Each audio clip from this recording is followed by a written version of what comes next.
We're back with part 2 of 10 surprising facts about the incredible country of Ethiopia. Welcome to another episode of FTD Facts. My name is Leroy Kenton. And just like part 1, we're going to be exploring the country of Ethiopia. There's so much more to learn, so much about the history, the culture, and the people. And so many of you guys, after part 1, were asking for us to do a part 2. So I did a little bit more research, dug a little bit deeper, and here we go. Let's jump into the facts. All right, so starting at fact number 10, according to researchers, apparently it is confirmed that coffee was first discovered in Ethiopia and then it spread around the world from then. Now, there are several different accounts of exactly how it was discovered, but one account is that a 9th century goat herder in Ethiopia, he ended up noticing how really supercharged and energized his goats were when they ate from a certain type of bush. So this led him to try and chew the fruits from the bush himself. So he took these fruits to a monastery and a monk actually threw them in the fire, and that aroma that was created from that attracted other monks, and the fruit was dissolved in the hot water, which by default produced the world's first cup of coffee of sorts. Either way though, Ethiopia is where the Coffea arabica coffee plant originates from. Next up, fact number 9 is a religious fact. Now, the history of Rastafarianism, that religion there, can be traced back to Africa through the movement that was started and developed in the country of Jamaica. Now, the word Rastafarian is derived from the term Ras, meaning chief in Ethiopia's language Amharic, and Tafari or Tafarai was the first name of the former emperor of Ethiopia, and he was Emperor Haile Selassie I. He was also viewed as the spiritual leader of Rastafarians who believed that he was a form of God incarnate, so like God in human flesh, the Son of God. But we got a lot more to say about this coming right up, and that brings us to our next fact actually. Although he was held in such high regard by Rastafarians, Haile Selassie himself never regarded himself as God, nor did he follow the Rastafarian religion. Now, Rastafarians trace Haile Selassie's lineage all the way back to the ancient King Solomon and the Queen of Sheba.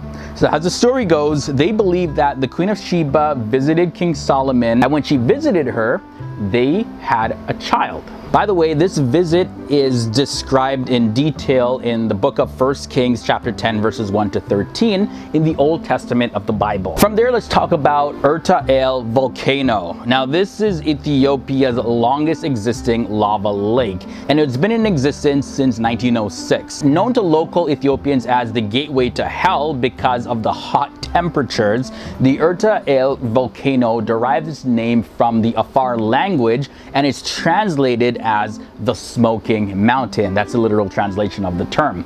Now, it's one of the most active volcanoes in the entire world. I guess gateway to hell is a fitting term for that. Moving on to some more religious facts about Ethiopia.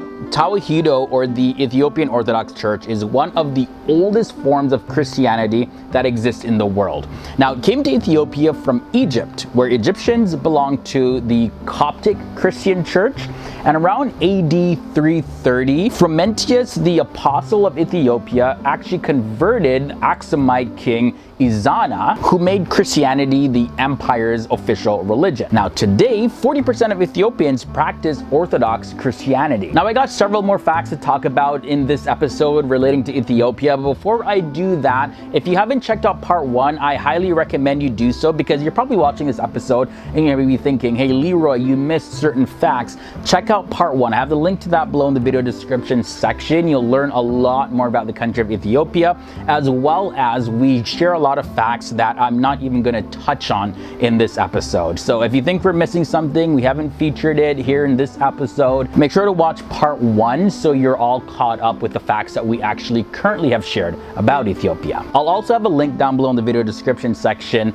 to another playlist that's filled with different countries around the world. So go through those videos so you can continue learning about your favorite countries in the world. All right, so for fact number 5, Ethiopia is home to the source of the Blue Nile, which along with the White Nile makes up the Nile River, which is the longest river in the entire world. Now the name comes from the coloring due to the clay that's carried in the water. So yes, the Nile River is made up of multiple rivers and it has a total length of 6,650 kilometers, which works out to be 4,130 miles long. Now, we did speak about coffee earlier in this episode, but another fact relating to Ethiopia and coffee is that Ethiopia is actually the 5th largest producer of coffee today, and it's Africa's top producer of coffee. So check this. Ethiopia produces almost 200,000 metric tons of coffee every single year. If you want to have some good coffee, definitely Ethiopian style coffee. Well, I mean, according to many sources, if it actually originated from Ethiopia, they gotta have this recipe, the coffee recipe, on lock. If you're from Ethiopia, let me know down below. How good is your coffee from 1 to 10? 1 being the lowest, 10 being, of course, the highest, the best. Now moving on to fact number 3. In some parts of Ethiopia, wearing a large disc in the lower lip is considered to be extremely beautiful. Specifically though, the tribes of the Mercy, the Chai, as well as the Terma, this lip stretching and using these lip plates is seen as beautiful, and it actually symbolizes female maturity. Now the process can be extremely painful, but as you know, as the saying goes, beauty is pain. Or there's another one, beauty is in the eye of the beholder. Some people look at this and are like, that's the weirdest thing I've ever seen. But no, in those cultures specifically, this is seen as extreme, like ultimate beauty. All right, so check this out. This is the Ethiopian flag right here, okay? It's a horizontal tricolor with the national emblem in the center of it, and it uses the colors blue, green, red, and yellow. Now, there was an older version of the flag that was adopted on October 11th, 1897, and that's the original version, but the current flag of Ethiopia was adopted in the year 1996, and then it was later modified in the year 2009.